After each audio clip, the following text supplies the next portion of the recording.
it up. It's Anthony Elanga. Newcastle have put a bid in. It's been rejected, of course, 45 million. Forest signed him from United for 15 million. So it's a sizable increase, isn't it? But off the back of his performances this season and them getting into Europe and having a decent season, they fell off slightly, but they still got into the Europa, didn't they? Forest value him at 60 million, as you can see there, Chris. They want bang for the buck. They want the most amount for him, don't they? You also don't forget, even though he's Swedish, isn't he, Elanga?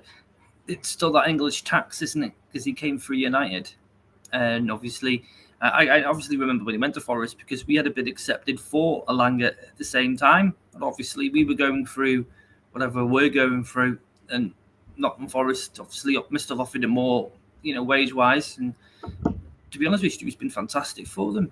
Minus the injuries he's got, and has had a few, hasn't he? Him and Hudson-Odoi, but when they're both playing together on the left and the right, absolutely devastating. And you saw this season how influential they were for Nottingham Forest, as well as linking up with Chris Wood, who's had an absolute banger of a season.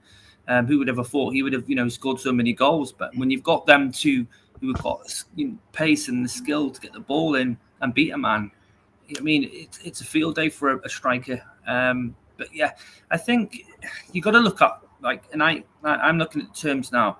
It's like, I'll say Jarrod Bramthwaite, for example.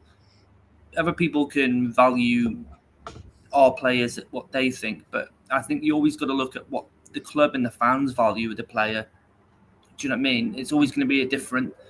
And then Elanga, as you say, the season and how well he's done, and and he scored some vital goals for Forest. For them to win.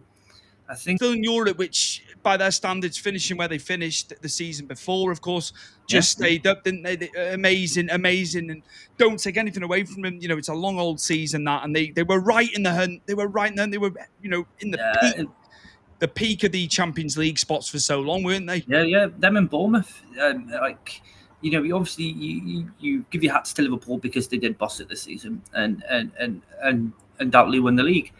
Bournemouth and Forest just changed it up.